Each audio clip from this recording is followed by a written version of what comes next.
Hello everyone, welcome to the YouTube channel. आज हम start करने वाले हैं नया act, the Rajasthan tenancy act 1955। इससे पहले भी हमने द राजस्थान स्टाम्प एक्ट को कवर कर लिया है, जो जेडीए जेएलओ में इम्पॉर्टेंट एक्ट है और ये भी इम्पॉर्टेंट है। जो भी स्टूडेंट जेडीए जेएलओ की प्रिपरेशन कर रहे हैं उनके लिए ये वीडियोस बहुत इंपॉर्टेंट होने वाले हैं। हम इसमें एमसीक्यू की भी प्रिपरेशन साथ में करते रहेंगे। तो स्टार्ट करते हैं एक्ट। इस एक्ट का नाम है the Rajasthan tenancy act 1955। Bill passed in state legislature 14 मार्च 1955 को पास हुआ था। प्रेसिडेंट की जो एसेंट मिली थी वो 24 जुलाई को मिली थी, इम्पोर्टेंट डेट है। और फाइनली फोर्स में आया था 15 अक्टूबर 1955 को। अगेन ये इम्पोर्टेंट है। तो इन दोनों में से ये दोनों क्वेश्चन इम्पोर्टेंट है एमसीक्यू के लिए।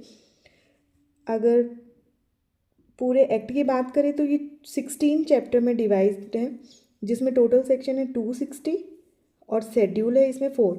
इनके नंबर्स भी हमें याद रखना है कि 260 सेक्शन है और शेड्यूल 4 है। स्पेशली ये शेड्यूल वाला हमें याद रखना है। अब देखते हैं इस एक्ट का ऑब्जेक्ट क्या है, हमें क्यों पढ़ना है इस एक्ट को। एक्ट का मेन ऑब्जेक्ट है टीनेंट को प्रोटेक्ट करना, जो फार्मर होते हैं उनको प्रोटेक्ट करना। इसमें फार्मर और लैंडलॉर्ड से रिलेटेड जितने भी लॉ हैं उन सबको रेगुलेट करना। कोई भी अगर डिस्प्यूट है तो उसका निपटारा करना। तो इस तरह से इस एक्ट के 3 ऑब्जेक्ट, एक तो किसानों की सुरक्षा करना, दूसरा उनके अधिकारों को तय करना, तीसरा किसी भी तरह के इनसे रिलेटेड अगर कोई भी डिस्प्यूट है, विवाद है, तो उनका निपटारा करना। बात करते हैं हम सेक्शन फर्स्ट की, short title extend and commencement. तो इस एक्ट का नाम क्या है? The Rajasthan tenancy act 1955। कहाँ है अप्लाई? कि होल ऑफ राजस्थान पे अप्लाई होता है, पूरे राजस्थान में। कमेंसमेंट कब होगा? Comes into force when state government notify in gadget. और कब नोटिफाई किया था? हम अभी अभी पढ़ के आए हैं, 15 अक्टूबर 1955 को। अब इसमें जो सेक्शन 2 है वो ओमिटेड है, सेक्शन 3 रिपील है, सेक्शन 4 अगेन ओमिटेड है। तो डेफिनेशन जो दे रखी है वो दे रखी है सेक्शन 5 में। ये भी हमें याद रखना है कि सेक्शन 5 में डेफिनेशंस दे रखी है, क्योंकि मोस्टली एक्ट में क्या होता है, या तो सेक्शन 2 में या सेक्शन 3 में डेफिनेशन होता है। तो इसमें सेक्शन 5 में दे रखा है, ये याद रखना है हमें। पहली डेफिनेशन है हमारी असिस्टेंट कलेक्टर। असिस्टेंट कलेक्टर में कौन कौन आ जाएगा? ऐसा पर्सन जिसे स्टेट गवर्नमेंट ने अपॉइंट किया है, फर्स्ट।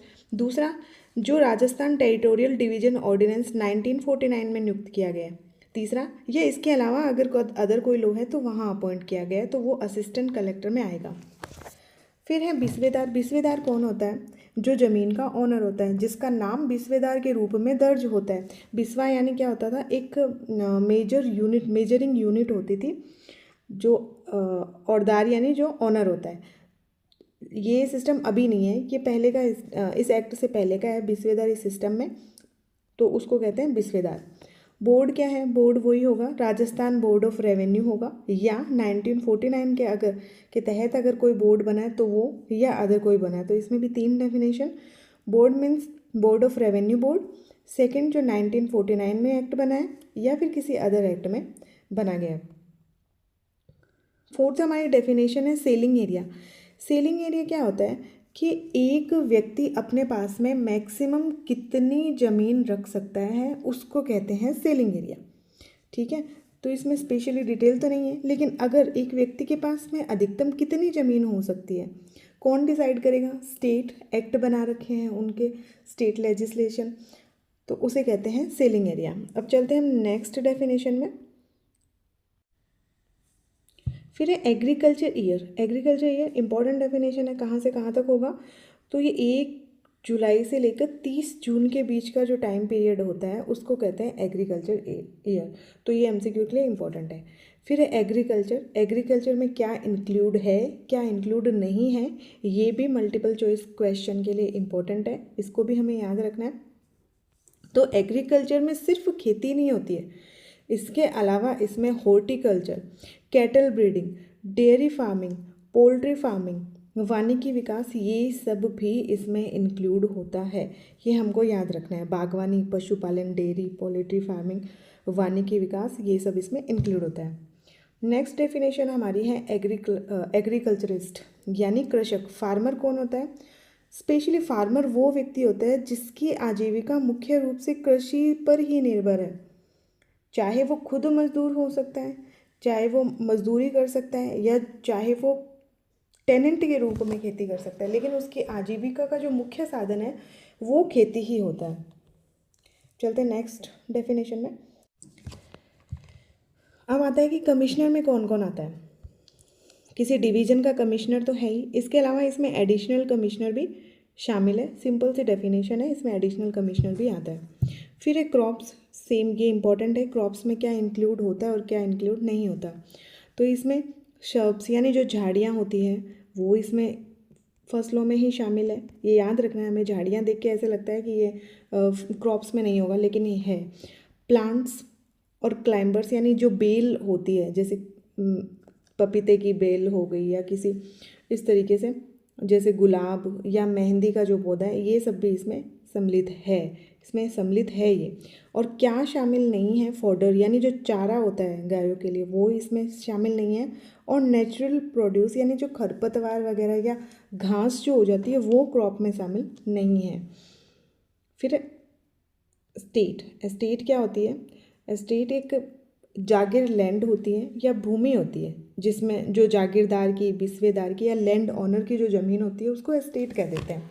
ठीक है, प्रॉपर्टी की जगह एस्टेट कह देते हैं। और एस्टेट होल्डर कौन हो गया?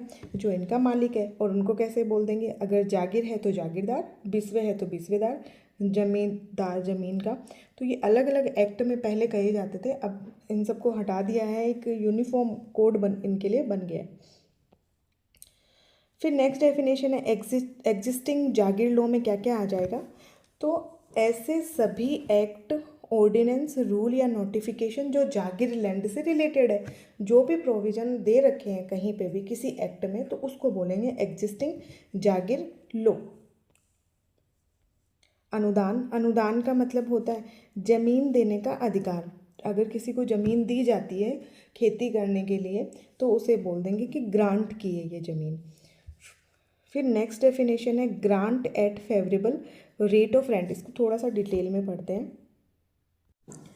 फिर एक grant at favourable rate of rent यानी कम किराए पर दी गई ज़मीन, उसको कहते हैं a land grant with rent below concessional rate. Concessional rate क्या होती है? सेंक्शनल रेट ऐसी रेट होती है जो सेटलमेंट या रेवेन्यू बोर्ड ने एक तय कर रखी होती है रेट, जो उस लोकेशन में कितनी पैदावार होगी उसके अकॉर्डिंग होती है। तो सेंक्शनल रेट से जो भी कम रेट पर ज़मीन दी है तो उसको grant at favourable rate of rent कहेंगे, जो चैप्टर 9 से कवर होते हैं, जिसे हम आगे पढ़ेंगे। और इसमें concessional holder in the zonal area के जो कंसेशनल होल्डर है वो भी इंक्लूड है।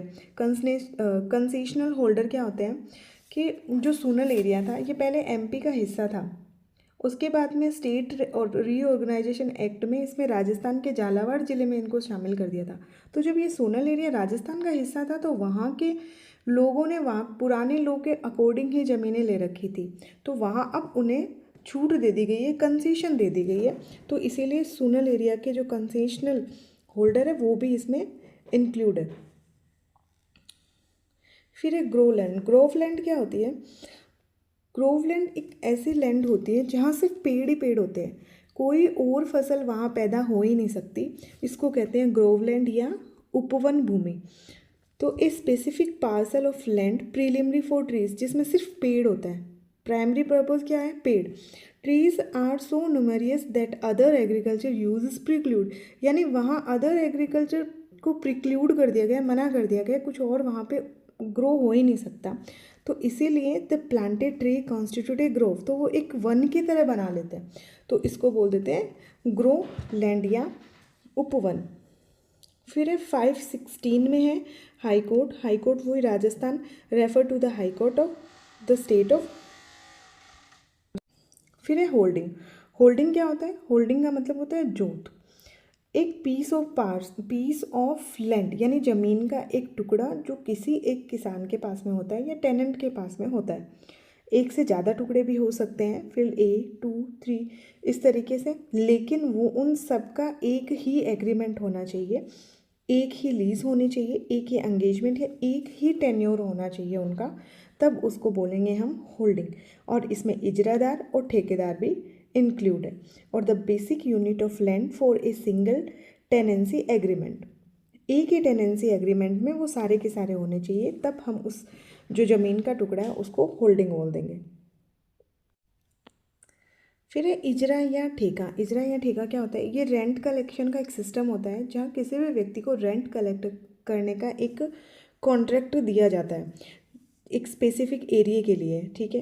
लीज फॉर रेंट कलेक्शन, एक रेंट कलेक्शन के लिए एक लीज होती है, उनके बीच में कॉन्ट्रेक्चुअल एग्रीमेंट होता है। और जो right to collect rent, specific area defined for rent collection, specific area के लिए। सेम इसी तरीके से इजरेदार या ठेकेदार वो पर्सन हो जाएंगे जो कॉन्ट्रैक्ट करने के लिए ग्रांट किए हुए हैं, जो रेंट को कलेक्ट करते हैं जो भी, और उसके लिए एक रिकॉर्ड को मेंटेन करते हैं उस स्पेसिफिक एरिया में। फिर है इम्प्रूवमेंट या सुधार।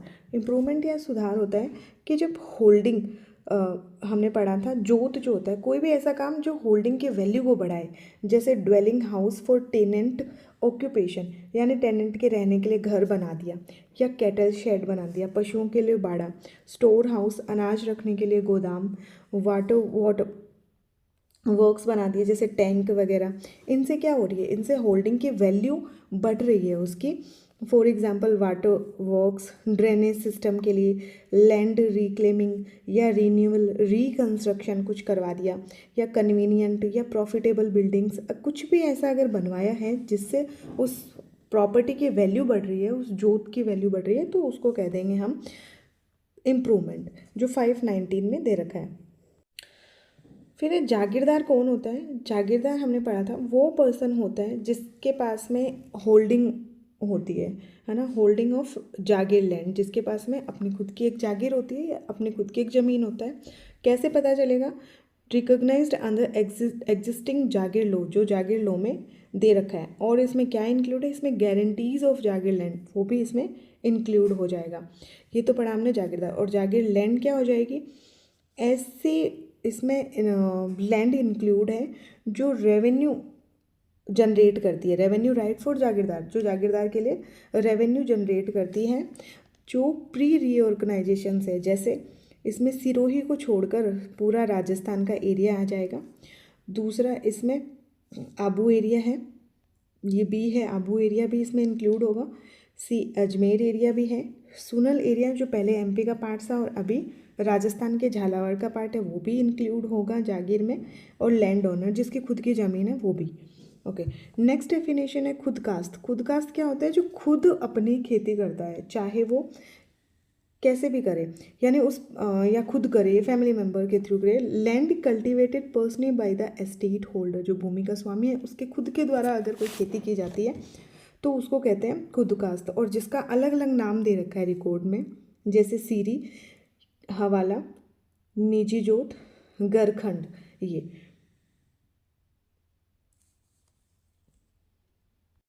फिर है 524 में लैंड। लैंड में क्या दे रखा है? इसमें क्या इंक्लूड है और क्या इंक्लूड नहीं है? अगेन ये वेरी वेरी इंपॉर्टेंट डेफिनेशन है। इंक्लूड है इसमें एग्रीकल्चर लैंड, इसमें इंक्लूड हो जाएगी। ग्रोव लैंड जो हमने पढ़ा था, उपवन, यानी जहाँ सिर्फ पेड़ ग्रो करते हैं, बाकी कोई और उसमें फसल हो ही नहीं रही है। इसके अलावा पास्चरेज, पास्चरेज यानी जहाँ पशुओं को चराने की जो जगह होती है वहाँ। और लैंड कवर्ड विथ वाटर, जिसे सिंघाड़ा या सिमिलर प्रोड्यूस, ऐसी कोई ज़मीन जो वाटर से कवर्ड है और जहाँ सिंघाड़ा या ऐसे ही पानी में पैदा होने वाली फसलें होती हैं, इसमें आ जाती है। और इसमें क्या इंक्लूड हो जाएगा? बेनिफिट आउट ऑफ लैंड, उस लैंड से जो भी बेनिफिट मिल रहे हैं वो भी उसमें इंक्लूड होंगे। इसके अलावा थिंग अटैच्ड परमानेंटली, जो परमानेंटली अटैच हो गई है, जैसे मान लीजिए टैंक बनवा दिया या कुआं बनवा दिया, तो इस तरह के परमानेंटली अटैच हो गई तो उसको भी लैंड में इंक्लूड करेंगे। लेकिन क्या इंक्लूड नहीं होगा लैंड में? वो है हमारी आबादी भूमि, इसमें इंक्लूड नहीं होगी। नेक्स्ट है 525 लैंड कल्टिवेटेड पर्सनली, स्वयं खेती करना। जब ऑनर जो होता है प्रॉपर्टी का या उस स्टेट का जो ऑनर है वो खुद से अगर खेती करे, कल्टिवेट करे, तो वो इसमें आ जाएगा। तो 3 तरीक़ों से कर सकता है, या तो वो खुद मेहनत कर सकता है या अपने फैमिली मेम्बर की तरफ की ओर से मेहनत, या फिर वो किसी लेबर को भी हायर कर सकता है अंडर सुपरविज़न, जिनको बदले में कैश या any kind of thing like crop share भी दिया जा सकता है। इसमें एक प्रोविजो दे रखा है कि ये पर्सन इसमें नहीं होंगे, जैसे इसमें विडो नहीं आएगा, माइनर नहीं आएगा, फिजिकली या मेंटली डिसेबल पर्सन है वो भी नहीं आएगा, मेंबर ऑफ मिलिट्री, नेवल और एयरफोर्स एरिया से नहीं आएंगे, ऐसे स्टूडेंट्स भी नहीं आएंगे जो रिकॉग्नाइज्ड यूनिवर्सिटी से पढ़ रहे हैं या नहीं, जो अपनी स्टडी को परस्यू कर रहे हैं। फिर है 5 to 25 ए में है लैंड ऑनर। लैंड ऑनर कौन होगा? जो कवनेंटिंग स्टेट इन राजस्थान का जो रूलर है वो लैंड ओनर में आ जाएगा। जैसे जो जमींदार या बिस्वेदार जो होते थे, होल्डिंग एन एस्टेट को जो होल्ड करता है वो इसमें आ सकता है। In accordance with settlement of a person private properties, तो वो भी इसमें इंक्लूड हो जाएगा। तो हम इसमें काफ़ी सारी डेफिनेशन हैं। आज के लिए इतना ही, मिलते हैं हम नेक्स्ट वीडियो में। Stay tuned, keep watching. Thank you so much.